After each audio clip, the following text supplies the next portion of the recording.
Paz do Senhor, irmãos e irmãs, sejam bem-vindos a mais uma aula do subsídio do Caped. Chegamos na lição de número 12, tá? Já estamos na reta final aí do nosso trimestre, graças a Deus, até aqui o Senhor nos acompanhou. Então, vamos falar hoje sobre um tema que não é muito, vamos dizer assim, muito discutido no âmbito da teologia, tá? A teologia, apesar de estar em toda a teologia, estar em toda a Bíblia, nós não nos detemos muito como teologia, nós não detemos muito nesse tópico aqui. Quem procura, vamos dizer assim, estudar minuciosamente esse assunto é a filosofia. A teologia ainda não assumiu um compromisso mais profundo com esse tema, talvez porque caminhe muito para o lado da filosofia, né? Inevitavelmente vai cair para a filosofia, tá? Inevitavelmente a gente vai ter vamos dizer assim, um cunho meio que filosófico quando a gente trata desse assunto. É inevitável. Então talvez por isso não tenha despertado tanto interesse para a teologia, tá bom? Uma vez que a filosofia já trata bem desse assunto. E, como nós gostamos de dizer sempre e tal, trazer algumas informações, que a teologia e a filosofia, elas não eram separadas, tá? Teologia e filosofias lá atrás eram uma coisa só. Inclusive, a teologia era considerada como a rainha da ciência, fazia parte da ciência, assim como a filosofia. Filosofia e teologia eram uma ciência. Aí depois de um tempo, para a criação do método, né, o modo e o método, principalmente com o método científico, se separou a teologia e a filosofia das ciências. A filosofia mais ou menos, né, mais ou menos, mas a teologia eles descartaram totalmente de dentro do âmbito da ciência, tá?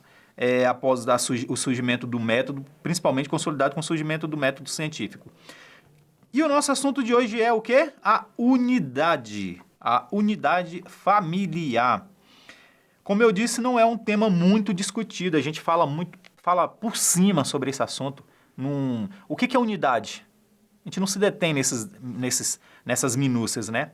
E o nosso texto, que está em Efésios 5, 22 ao 33, e depois 6, do 1 ao 4, ele trata basicamente da unidade. O assunto dessa carta aqui, a carta em si de Efésios é assunto à unidade, ela trata de unidade, mas ela tem uma acentuação muito grande no capítulo 5 e no 6, no início do capítulo 6, tá bom? Então, o assunto que Paulo queria era justamente a unidade. Eu sei que quando a gente vai falar de filosofia e a gente coloca, por exemplo, eu acho meio... Não sei por que as pessoas têm uma certa relutância, resistência à questão de dizer que as pessoas que nós temos, por exemplo, Paulo, que eles tinham um bom conhecimento de filosofia. Ah, tudo bem, se Paulo tinha conhecimento de filosofia... Gente, a cultura judaica daquela época, como nós falamos em aulas passadas, ela tinha influência grande do helenismo. Era uma cultura helenista, tá? Então, o helenismo nada mais é do que a introdução de pensamentos filosóficos no meio da sociedade, tá bom? É uma visão filosófica, tá?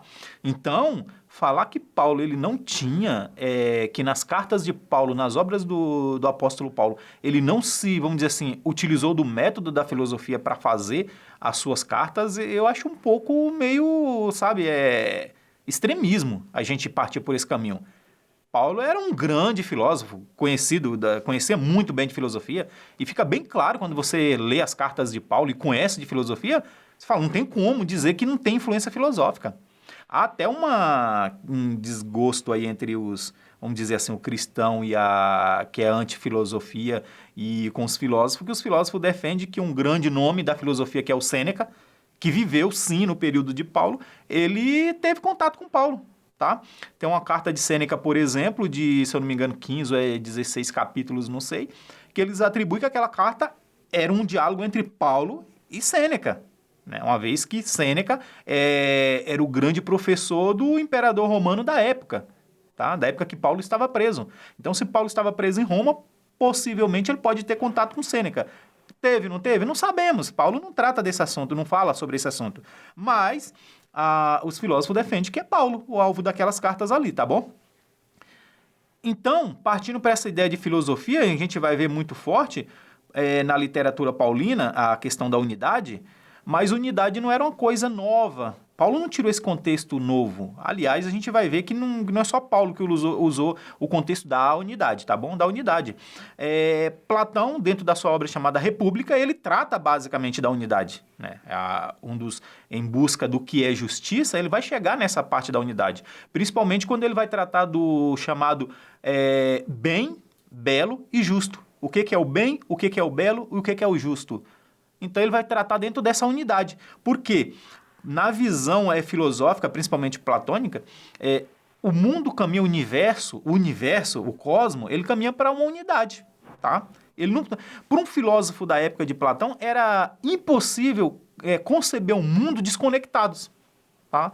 Cada um dono da sua própria história, do seu próprio destino, são pedaços, fragmentos, infinito, a história é fragmentos infinito, né? Parece que toda vez que por exemplo, a minha história não está conectada de ninguém, não tem nada a ver com nada, né? Mas na filosofia e no pensamento filosófico da época de Platão e Aristóteles, eles falam, não, o mundo é conectado. Nós somos conectados. E olha que não tinha nem a globalização que nós defendemos na aula passada, né? E nem a internet. Ele falava, não, nós somos conectados. A nossa história é conectada. Há uma conexão humana. Há um tronco, né? Vamos dizer assim, um tronco único. E aí vai vir a ideia que nós vamos falar mais para frente um pouquinho, aqui, já descendo aqui para a questão de João, tá?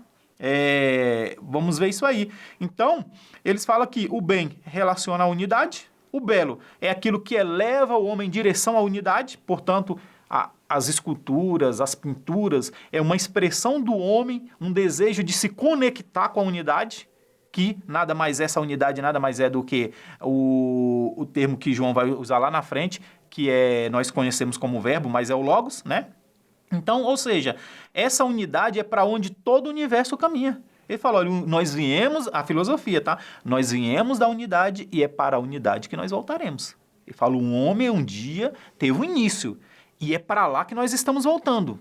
Então, ao contrário do que hoje em dia se prega, principalmente com a filosofia de botequim, né, que hoje em dia existe muito e chega até a confundir com filosofia verdadeira, eles pregam o seguinte, a história da humanidade não estamos indo não estamos evoluindo. Ele fala ao contrário, nós estamos voltando para a origem. Tudo que nós fazemos precisa apontar para essa unidade, para esse centro, para esse logos, né? Então a unidade é para onde caminha todo o universo. E o universo veio da unidade, portanto ele tem que voltar para lá. Uma hora ele precisa voltar para lá. E aí vai aquela ideia do mundo das ideias, o transcendentismo e tudo mais dentro da filosofia, tá bom? Então, daí surge a ideia do logos. Alguns dizem que é Aristóteles que criou, né, que cunhou a palavra, tá? Não a ideia, mas a palavra logos veio de Aristóteles, foi ele que cunhou, e que Platão explorou muito bem, tá bom? Platão, inclusive, explorou muito bem. O apóstolo de Cristo, João, quando ele vai apresentar aos seus leitores a definição última e verdadeira da busca por esse logos, né? João vai dizer o seguinte, a encarnação do verbo. Ele vai dizer, no princípio era o verbo, ou seja, o logos. E o verbo, o logos, estava com Deus. E o verbo, o logos, era Deus. Ele estava no princípio com Deus. Todas as coisas foram feitas por ele, sem ele nada do que se fez foi feito. Ele fala, olha, é impossível existir algo que não tenha vindo do logos. É de lá que nós viemos. Olha a ideia de um logos, de uma unidade aí presente, tá? Então ele fala, a vida estava nele e a vida era a luz dos homens. A luz resplandece nas trevas e as trevas não prevaleceram contra ela. E aí quando chega lá no versículo 14, ele diz, e o verbo, o logos, né, se fez carne e habitou entre nós, cheio de graça e de verdade, e vimos a sua glória como a glória do unigênito. Mais uma vez a unidade presente, tá? Unigênito, único. Filho único, do unigênito do Pai. Portanto, na visão de João, nós caminhamos para a unidade.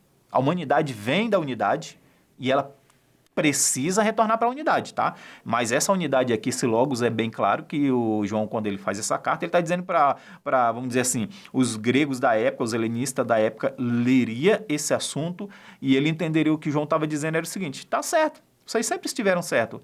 O logos existe, sim, da unidade que nós viemos para lá que nós voltamos. Só que o problema de vocês foi não entender, não identificar o que é o logos. Então, nós temos o logos aqui presente, tivemos o logos presente entre nós. E esse logos é Cristo, esse logos é Deus. Ou seja, é um convite, a gente pode dizer assim, que esse pedaço da carta de João aqui é um convite ao povo intelectualizado da época, que entendia do que João estava falando, a reconhecer que o Logos se fez carne e habitou entre nós. Ou seja, era uma pregação, um apelo evangelístico. Se vocês têm desejo de voltar para o Logos, para a unidade, fazer parte da unidade, ele fala, só tem um caminho. O caminho é Jesus. João fala, é impossível para a humanidade alcançar a unidade, chegar ao Logos, alcançar a unidade, sem ele reconhecer Jesus como seu único e suficiente Salvador. Ele fala, olha, é para aqui que caminha, tá? Então, essa introdução da carta de João é muito interessante. Quando nós vamos para Efésios, né, a carta de Efésios, capítulo 4, do 4 ao 6, aí depois o versículo 11 ao 16, tá? O 4 diz, há somente um corpo e um só espírito, como também uma só esperança, tá? O 5, há um só Senhor, uma só fé, um só batismo. O 6, um só Deus e Pai de todos, ou seja, Pai de todos, o qual sobre todos e por meio de todos e está em todos, tá? Aí no 11 ele fala, e finalmente, ele mesmo concedeu uns para apóstolos, outros para profetas, outros para evangelistas e outros para pastores e mestres, e assim vai, né? E aí no 12 ele fala, com vista ao aperfeiçoamento dos santos para desempenho do seu serviço, para o quê? A edificação do corpo de Cristo. A edificação do corpo de Cristo. E aí ele vai dizer no 13, até que todos, né, todos, cheguemos à unidade da fé.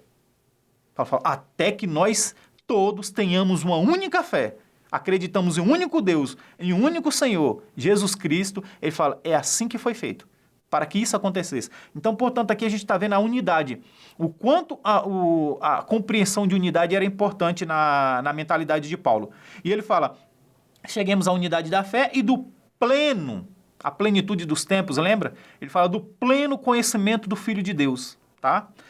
Ao estado de pessoa madura, à medida da estatura da plenitude de Cristo. Ou seja, ele fala, um homem maduro, inclusive aqui, Paulo vai tratar dessa questão, não é nosso foco aqui, mas uma pessoa madura, um cristão maduro, é aquele cristão que alcançou a unidade. É aquele cristão que entende o seu lugar no corpo de Cristo, vive como um membro do corpo de Cristo e vive e age dia após dia, em todas as suas medidas, em todos os seus atos, como um membro do corpo de Cristo. Então, a pessoa madura para Paulo é esse tipo de pessoas, tá?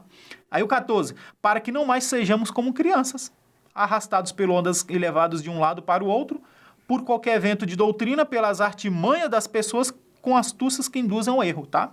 E aí no 15 ele diz, mas seguindo a verdade em amor, cresçamos em tudo naquele que é a cabeça, Cristo, tá? E finalizando o 16 ele diz, de quem todo, mais uma vez a unidade, o corpo bem ajustado e consolidado pelo auxílio de todas as juntas, tá?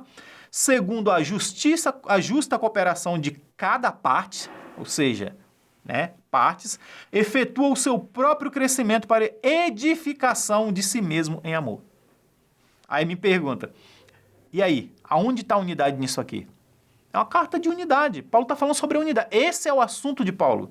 Então, alguém que tivesse um conhecimento sobre unidade, vamos dizer assim, o público, já que era para Éfeso, né, a carta aos Efésios, né, para a igreja de Éfeso, e a cultura lá era 100% helenista, eram judeus da diáspora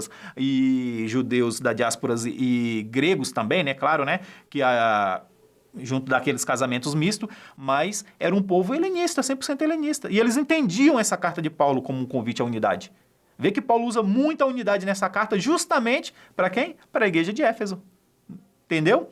Portanto, para o apóstolo Paulo, como membros do corpo de Cristo, nós precisamos caminhar para a unidade, tá? Essa ideia, ela vai costurar não somente essa carta, mas toda a Bíblia.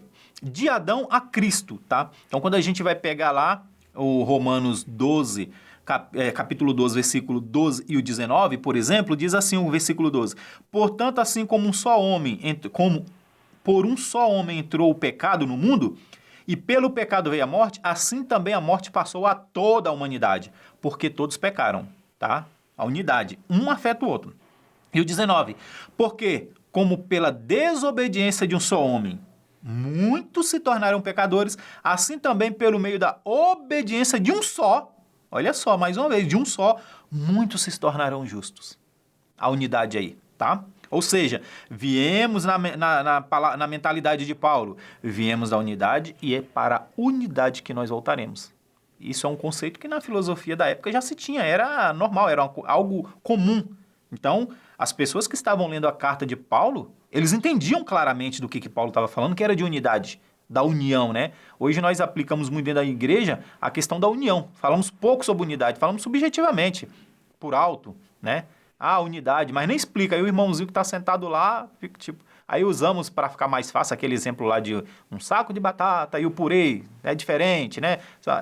É lúdico, dá para transmitir a ideia, mas para um grego da época, um judeu helenizado da época, ele não precisava dessa explicação tão, vamos dizer assim, infantil, né? Ele não precisava dessa explicação tão infantil. Só de ler a carta ele entendia o que era a unidade que Paulo estava falando ali. Então, a importância da mulher na história. Já que nós estamos falando de unidade, vamos falar dos membros, né? Paulo falou do corpo, membros, né? Num único propósito. E como nós falamos em aulas passadas, tem um discurso aí feminista de que a Bíblia é machista, é retrógrada, ultrapassada, e por aí vai, né? Mas que tem um cunho muito machista, a Bíblia, né? Inclusive mudando o nome de Deus para deusa, o Pai Nosso não é Pai Nosso, é Mãe Nossa, e assim vai. E, no entanto, a própria Bíblia bate na cara dessas pessoas e mostra que é mentira. O papel da mulher sempre foi de alta relevância. E nunca se sobrepôs ao do homem, e nem tampouco do homem se sobrepôs ao papel da mulher. O único homem que se sobrepôs ao papel da mulher foi Jesus Cristo e mais ninguém. Ele sim, a figura do homem, o cordeiro puro, imaculado. Então a figura de um macho, por que Deus escolheu se apresentar como um homem? Foi Deus que escolheu falar que ele era o homem, né? Se apresentar como uma figura masculina. E o seu filho, um filho e não uma filha. É coisa de Deus, né? Foi ele que decidiu. E a gente vai ver, tem grandes nomes dentro da nossa teologia que a gente... Né, de histórias fantásticas dentro da Bíblia. Uma delas que eu gosto muito é a história de Raabe, que está na nossa revistinha aqui, por exemplo, né? Tem a história de Raabe. As heroínas da fé, lá em Hebreus, quando Hebreus vai falar dos heróis, coloca as heroínas também, né? A história de Eva, que, aliás, é uma história muito, vamos dizer assim, é triste como a gente vê as pessoas tratar hoje. Engraçado que essas coisas é da pós-modernidade mesmo, né? A história é de hoje. Era inconcebível na época dos crentes que vieram antes de nós, alguém detratar a imagem de Eva, né? Falar mal de Eva, de Adão, né? Falar mal dos nossos, vamos dizer, pais, do nosso pai, da nossa mãe. Pai é Adão, da mãe Eva, já que a gente viemos, somos todos, né, descendentes deles. Não tinha essas pregações que desmoralizavam eles. A gente tinha tristeza quando pregava sobre a queda deles. E era uma tristeza sincera, porque isso afetou a gente. Mas não era detratado, não era diminuída a história de Eva. Hoje em dia tem memes, as pessoas fazem memes. A Eva que nós conhecemos hoje é uma caricatura pregada dentro da igreja, tá, irmãos, irmãs? Não estamos falando do mundo, não. Dentro da igreja, Eva é pregada como uma caricatura. Adão é um grande vilão. Falta colocar ele como um grande canalha, um grande vilão. A culpa é de Adão, do meu sofrimento e tal. Então a gente tem uma mentalidade muito distorcida das coisas hoje em dia, tá? E é triste quando a gente vê que chegou nesse ponto de olhar e ao invés de ter a tristeza do ato deles, né, mas ter um orgulho de sermos filhos de Eva, filhos de Adão, né, semente de Eva, da semente de Eva. Então a gente, em vez de ter orgulho disso, parece ser uma espécie de vergonha, né? Então é complicado. E aí a gente perde até inclusive a proporção da medida para tratar outras mulheres dentro da Bíblia. Então a gente vai ver a história de Rebeca, uma história fantástica. Abigail. Eu nunca ouvi uma pregação sobre Abigail. A história de Abigail é uma das mais fantásticas que existe. Uma mulher que salvou uma nação, um reino, com simples atos de se humilhar perante Davi. É um diálogo altamente intelectualizado, para quem consegue entender. É altamente intelectualizado. A forma como que ela se apresenta. A Abigail era um grande exemplo de mulher sábia. E, no entanto, ninguém prega. Quando vai pregar, eu nunca vi uma pregação sobre a sabedoria de Abigail, que para mim é uma das mulheres mais sábias dentro da Bíblia, a ação, né? Naquele momento, falando de ação, de reação dela diante de um problema, para mim foi uma das mulheres mais sábias, da sabedoria muito grande, tanto a dela quanto a de Rebeca, ou de Raabe.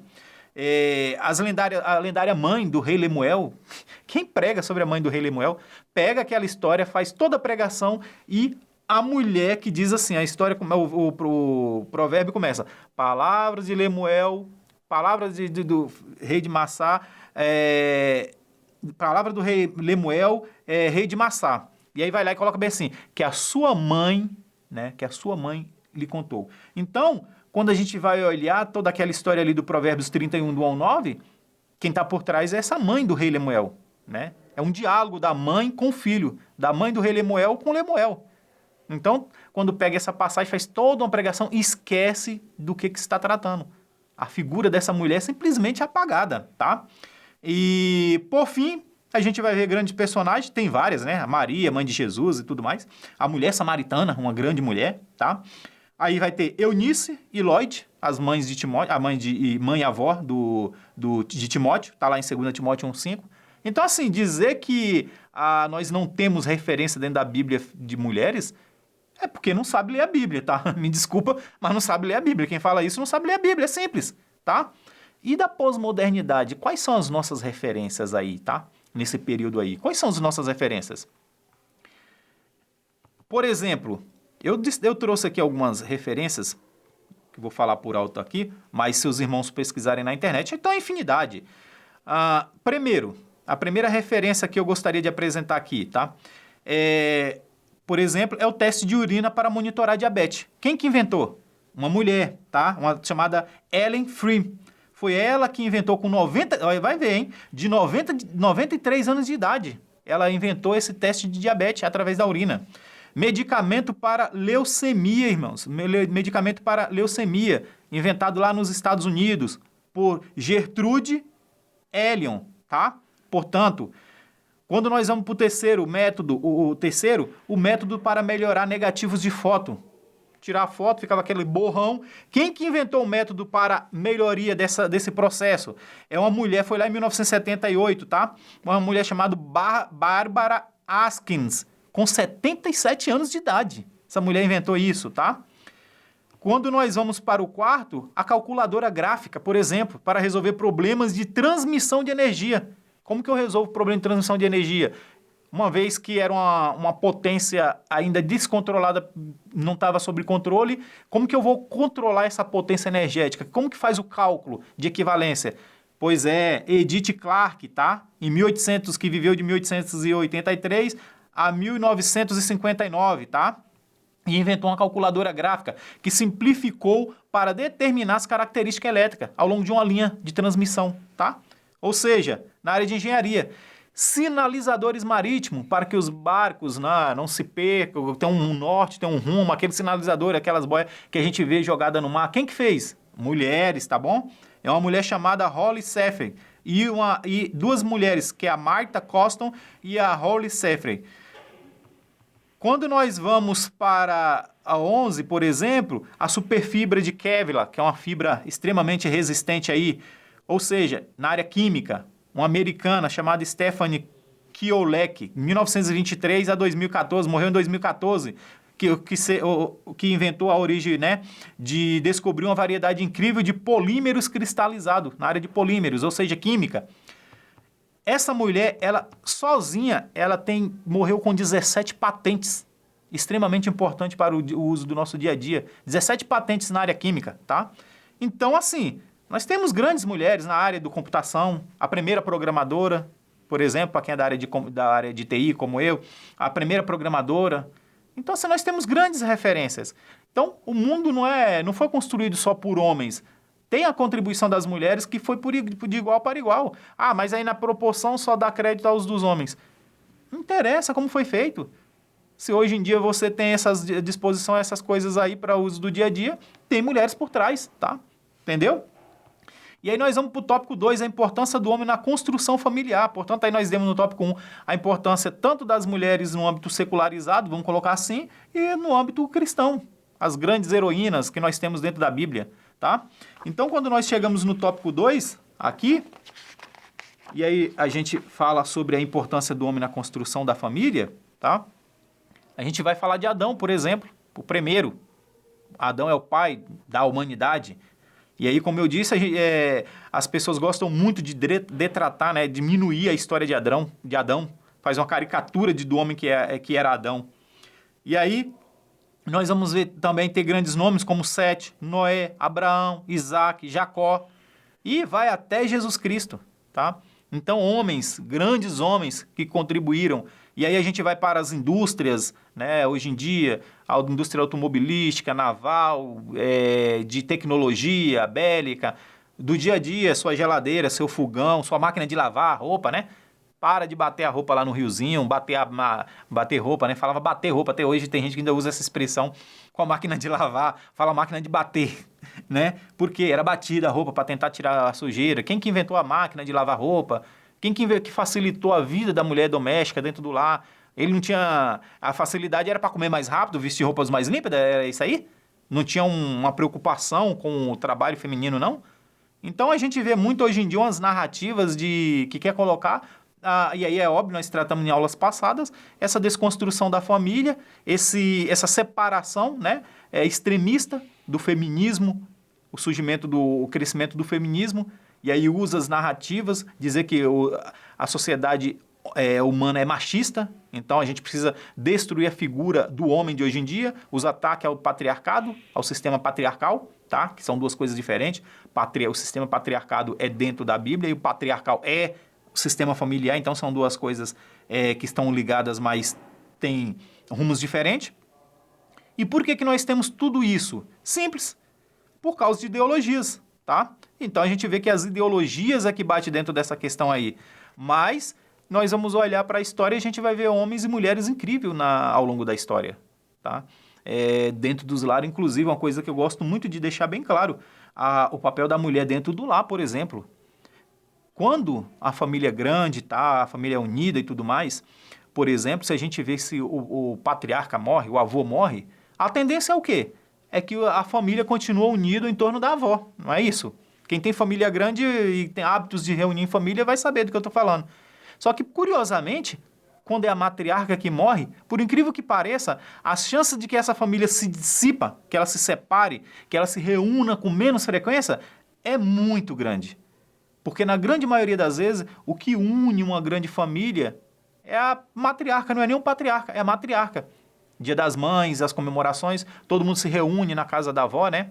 Então, a grande maioria dos nossas boas lembranças de infância é com avós, não é com avô, porque o avô tem aquela coisa, era mais rígido, né? Principalmente de antigamente, né?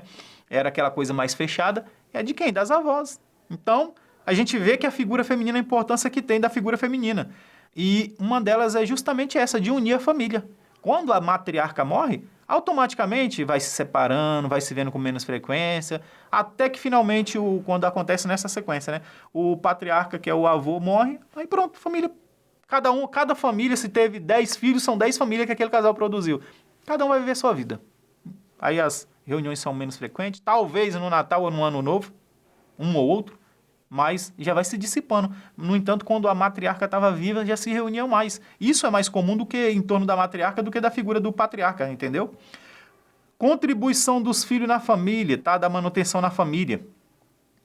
Isso aqui é importante, tá? Porque às vezes parece, como eu falei na aula passada, que filhos são bênção, tá? E é tratado hoje em dia como se filhos fossem peso.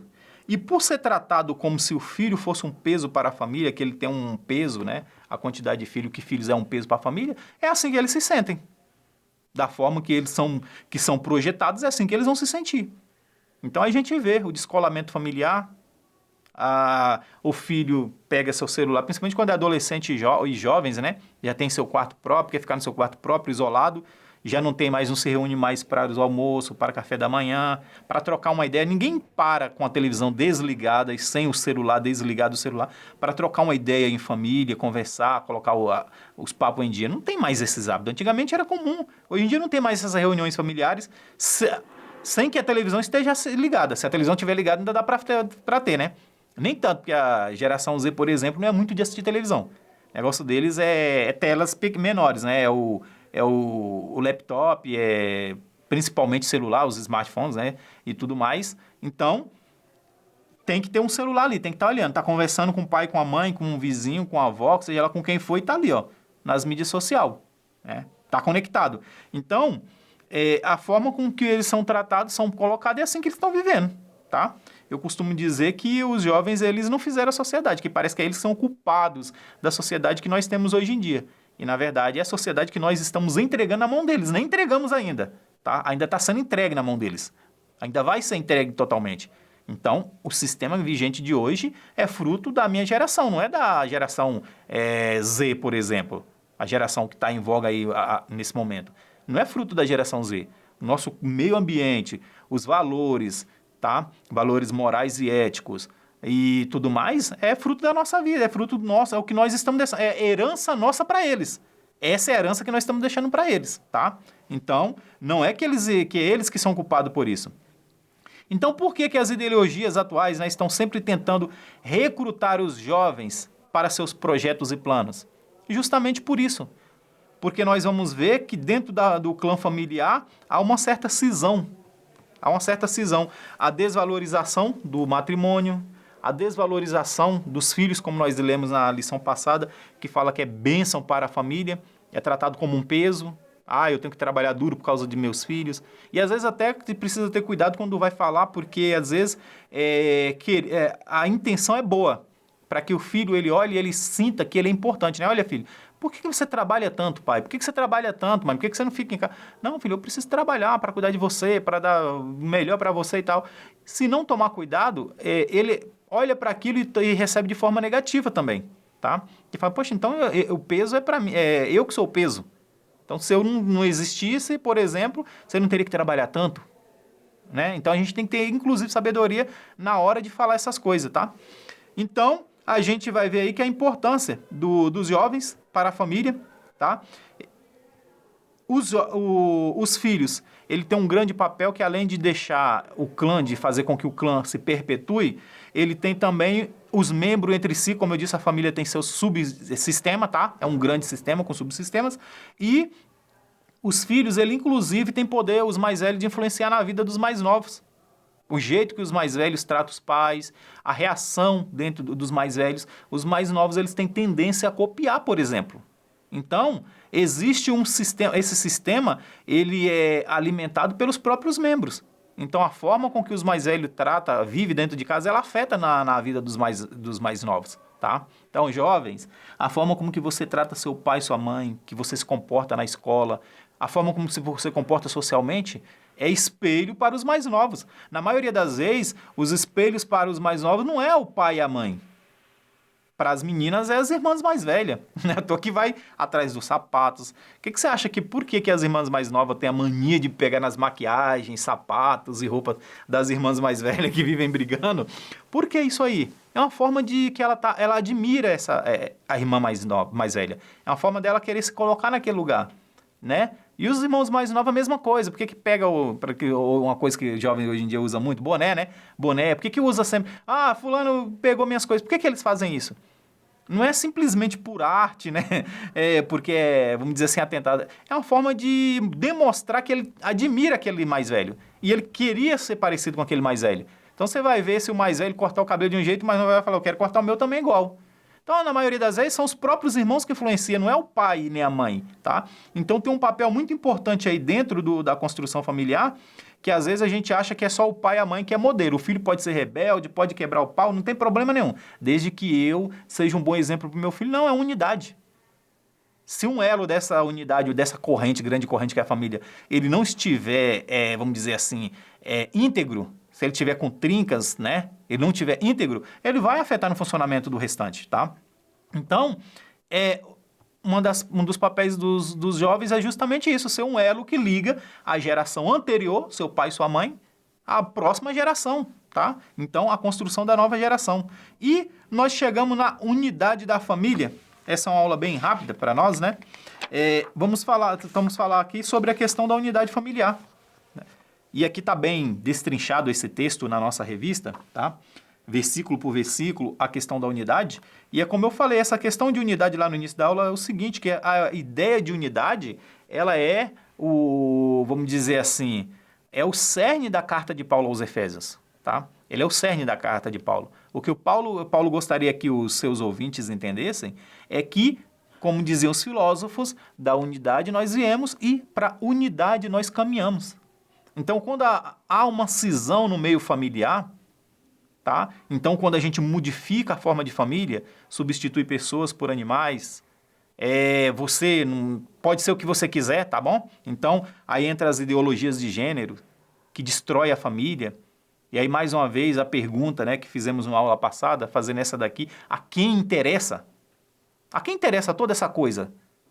Né? Por que o mundo hoje ele é projetado para destruir família? Se você for prestar atenção, o sistema hoje ele é 100% projetado e não é ingênuo, não é por acaso, não é acidental, ele é planejado, ele é intelectualizado, tá? Ele foi feito justamente para destruir a família. Por que o marxismo teve uma aceitação tão grande, o socialismo marxista? Por que o feminismo foi surgir naquela época que ele surgiu? Por que hoje em dia esse fantasma está crescendo, que por um tempo ficou meio que esquecido, era mais coisa de Europa? Por que hoje em dia na sociedade brasileira isso é tão presente? Por que os governos defendem tanto as ideologias de gênero, casais de pessoas do mesmo sexo? Tem reprodução? Qual é a intenção? Um dado aqui interessante, tá? Que diz o seguinte, que para a humanidade ser saudável, isso é dado científico, tá? Para a humanidade ser saudável, seria necessário que cada família tivesse entre 3 e 5 filhos. Uma família, se todas as famílias no mundo, a família, eles tivessem entre 3 e 5 filhos, seria vamos dizer assim, o excelente, tá? Entre 3 e 5 filhos, seria um excelente, seria uma humanidade saudável 100%. 3 é o mínimo. Tá? 3 é o mínimo. Então, até 3 filhos por casal, a humanidade ela é saudável. Para quê? Como se fala saudável? Saudável é para a reprodução, para a continuação da espécie humana. Vamos dizer assim, nós não vamos ser extintos, né? Claro que nós cristãos olhamos para a Bíblia e não para dados matemáticos e científicos, tá bom? Então, a ciência fala, nós não corremos risco de ser extinto. Para ver, tá falando de extinção da raça humana, tá?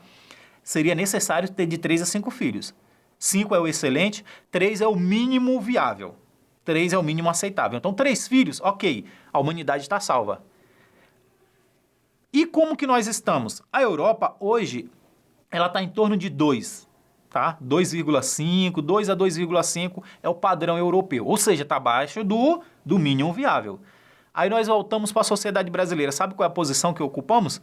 1,7. Ou seja, nós estamos bem lá embaixo.